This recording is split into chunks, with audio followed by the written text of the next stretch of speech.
The smell of her own blood reached her before the pain did copper and iron, and the red alkaline dust of the canyon floor baking in the afternoon sun. Della pressed her cheek against the stone and listened to her own breathing, the way you listen when you are not certain the next breath will come. 3 days she had run. 3 days through creosote and ocotillo and the loose shale of the canyon walls, her branded wrist wrapped in a strip torn from her skirt, the cloth gone the color of rust. She had drunk from a stream that tasted of minerals, and prayed the minerals would not kill her before the men who were hunting her did. She heard the horses before she saw them. Her body knew what to do. It pressed itself smaller, flatter into the shadow of the boulder, even as her mind said there was nowhere left to go. The canyon had narrowed to this. She had nothing. No weapon, no water, no ground left to run across. She turned her face toward the sound and waited for what came next. What came next was a man on a gray horse who stopped 10 feet from her and looked down at her without reaching for anything. He did not shout. He did not point. He simply looked at her the way you look at something that has survived longer than it should have, and his face held something she was not accustomed to reading. Assessment, not appetite. He said something in a language she did not know. He said it quietly to the 2 riders who had come to a stop behind him. One of them answered. The man on the gray horse dismounted, and when he crouched down at her level, Della's hands came up between them, an old reflex, the reflex of someone who had learned that getting smaller was not always enough. He looked at her hands. He looked at the wrapped wrist. He reached slowly, as you would reach toward a dog that has been badly used, and took the cloth at its edge and lifted it to see beneath. The brand was an R, punched into the skin above her pulse, his employer's mark. She watched the man's jaw tighten. He rewrapped her wrist with the cloth and held it in place with a pressure that was steady and deliberate and did not waver. Then he released it and rose and said something to the others, and a canteen appeared from somewhere and was set in the dirt in front of her. She did not drink until he had turned away. His name, she would learn later, was Apache. He was the chief of a band that wintered in these canyons and summered on the high plateau to the north, and the canyon she had collapsed in belonged to his range the way a river belongs to the land it runs through. He did not explain this to her that first evening. He explained nothing. He gave her water and a space near the fire and a distance between herself and the others that felt, if not exactly like safety, then at least like the possibility of it. The camp was settled into a bend of the canyon where the red walls curved outward and the wind could not reach. Fires burned low and purposeful. The smell of roasting meat moved through the air with the smoke. Children that she had not expected any of this, moved between the fires with the unself-conscious ease of children who have never had reason to fear the dark. Della sat with her back against the canyon wall, the stone still warm from the day's sun, and watched the fire and waited for the cost to arrive. It always arrived. Kindness was a door, and behind every door she had ever opened there was another man holding the bill for what had been given. She waited and the fire burned, and Apache did not look at her again that night, and this also she did not know what to do with. Her wrist throbbed in the dark, and the brand beneath the cloth held its heat the way a coal holds heat, and somewhere in the back of her body, not in her mind, which was doing its best to stay alert, but in the deeper part of her that kept records of its own, she felt the hiss of iron on flesh as though it were happening again, and her breath came short and hard before she caught it. She pressed her palm flat against the canyon wall. The stone was solid. The stone was here. She was here and not there, and the fire was real, and the children moving through the firelight were real, and whatever came tomorrow, tonight she was not in that barn. Tonight, at least, she was not in that barn. She woke to laughter, high and particular, the laughter of children in the middle of a disagreement, and her hands went to her wrist before her eyes opened. The camp was bright with morning. A thin mist clung to the base of the canyon walls, and the air carried the smell of wood smoke and something cooking, something that made her stomach make a sound she was grateful no one was close enough to hear. She was wrong about that. 2 girls were sitting cross-legged in the dirt 7 feet away, watching her with the undisguised attention of children who have not yet learned that staring is considered impolite. The older one was perhaps 9, with her father's steadiness already visible in the set of her jaw. The younger one, 6, Della guessed, maybe not even that, had tucked her chin down and was looking up at Della from beneath her brows with an expression of solemn and total fascination. When Della met her eyes, the girl did not look away. "I'm Della," Della said, because she could not think of anything else. The older girl said, "I know, my father told us." Then, "Your hair is the color of the red fox in summer." Della touched her hair without thinking.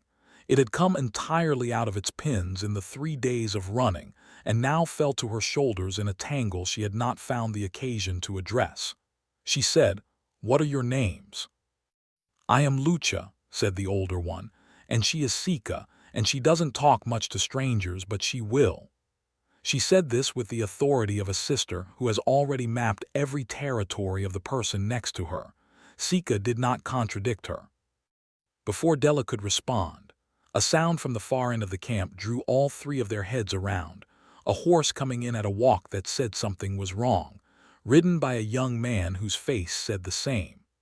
The camp shifted around the arrival, bodies moving toward it, and Della stood because her body stood before she decided to, and she followed the motion of the camp toward the commotion without quite choosing to do so. The horse being led in was a bay mare with a gash along her right foreleg that had bled and dried and bled again, and she was walking on it wrong, not broken, Della thought, looking at the angle, but cut deep, deep enough. She moved through the gathered people without planning to and crouched at the horse's leg and took the leg in her hands before she remembered where she was and what she was. She looked up and found Anape watching her from 3 feet away. "I know horses," she said as though he had asked. "I grew up with them, let me look at it." He said nothing, he did not stop her. She worked with what she was given, water, clean cloth, something medicinal in a small pot that smelled of pine and rendered fat. And she worked the way you work when your hands know what to do independently of the rest of you, with a steadiness that had nothing to do with feeling steady. The mare accepted her touch after a few minutes of deliberation, dropping her head, letting out a long breath through her nose that was the smell of warm grass and the inside of a barn, a smell that opened something in Della's chest that she had thought sealed over and done with. Her father's barn, before the debts, before everything that came after the barn. She closed the memory and kept working. Anape crouched beside her at some point and watched her hands. He did not ask questions. When she finished, he said something to the young man who had brought the horse in, and the young man nodded, and Anape looked at Della's hands, not her face, her hands for a moment, and then he looked away. "She'll be all right," Della said. "Yes," he said, and he said it like he meant it to cover more than the horse. Lucha appeared at Della's elbow and took her hand without asking. "Come eat," she said. "Sika has been saving you the good piece."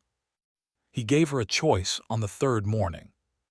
He said, the canyon ran south for 2 days' ride to the nearest town. He could send a man to take her there if she wished to go. He said it plainly, no weight on either end of the question, the way you would say the weather might change or the river was running high. He said it while looking at the canyon wall above her head rather than at her, which she understood was a deliberate courtesy, the kind that does not demand a reaction. She said she would think about it. He said, "Take as many days as you need."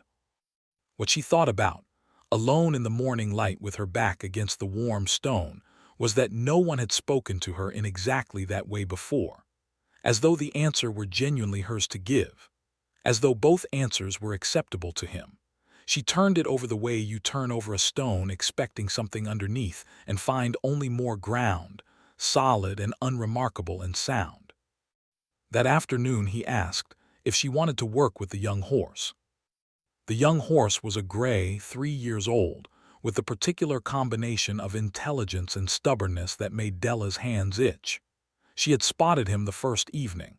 He was kept at the far edge of the camp's herd, separate from the others, because he had not decided yet whether people were something worth tolerating. She recognized this quality and did not hold it against him.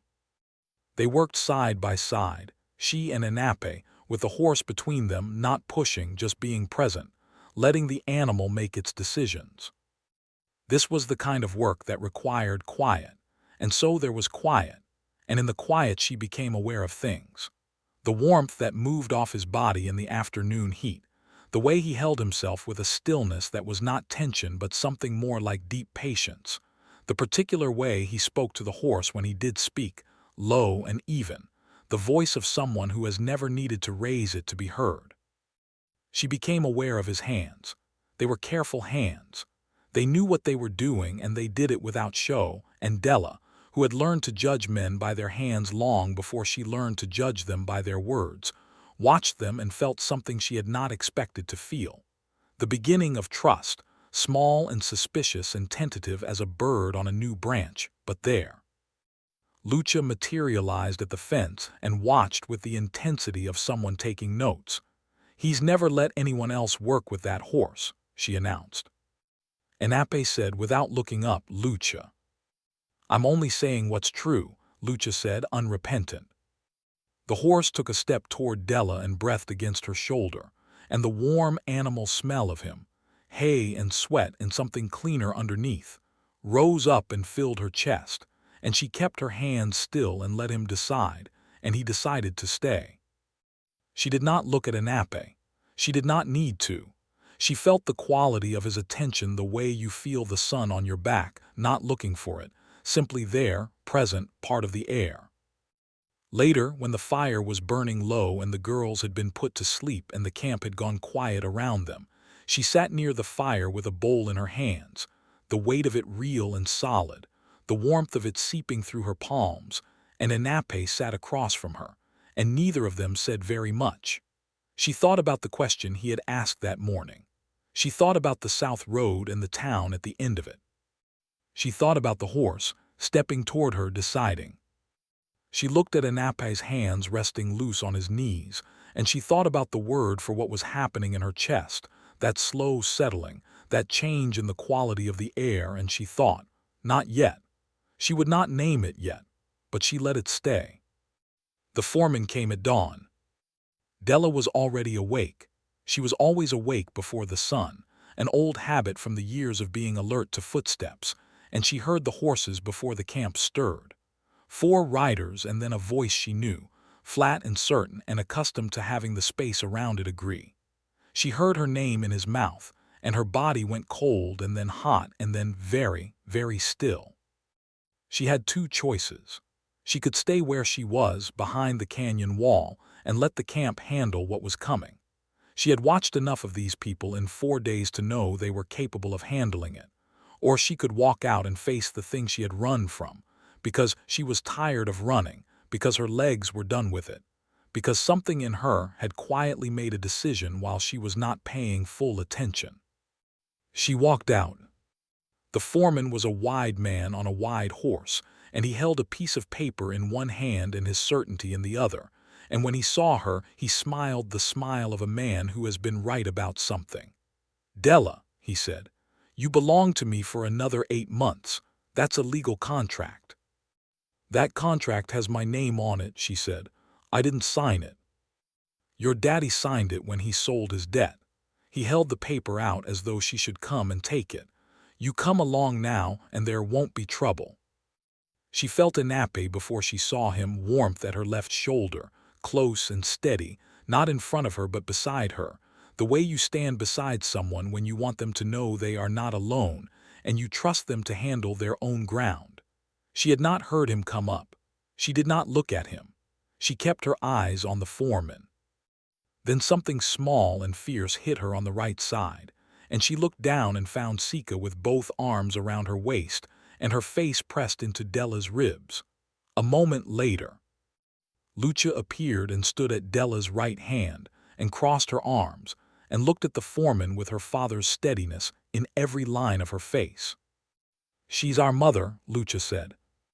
The word went through Della like a sound through water, not loud, but everywhere at once, reaching every part of her before she had time to brace for it. The foreman looked at the girls. He looked at Anape. He looked at the camp, which had arranged itself behind them with a quiet thoroughness that communicated, without a single word, that the ground he was standing on was not ground that would go his way. He was a man who understood numbers. He counted what was in front of him, and he made the calculation. "This isn't over," he said. "It is," Della said. He looked at her for a long moment, looking for the thing he expected to find there, fear or apology, or the particular quality of exhaustion that had always worked for him before, and he did not find it. She was not afraid. She had been afraid for so long and so continuously that the fear had burned itself down to something smaller than fear, something she could hold in the palm of her hand and look at clearly, and she held it and looked at it and let it sit there while she watched him calculate and come up short. He turned his horse and rode, and the others followed, and Della listened to the hooves on the canyon stone until she could not hear them anymore. She looked down at the paper in her hand. She did not remember taking it from him. Her hands had their own archives, their own decisions. She tore it once and then again and let the pieces fall, and the morning wind picked them up and moved them along the canyon floor, and she watched them go.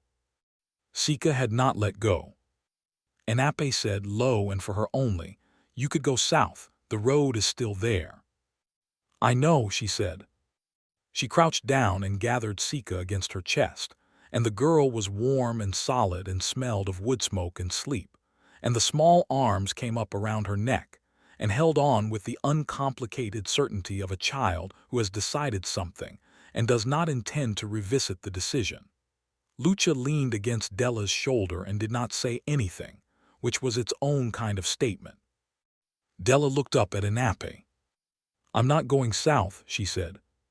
He looked at her for a long time in the pale canyon morning, in the light that was just coming over the east rim and turning the red walls to copper and amber and a deep rose that she had not seen in any other place, and she thought, "This is a thing I will remember, the exact quality of this light, the weight of this child, the way he is looking at me as though my answer matters."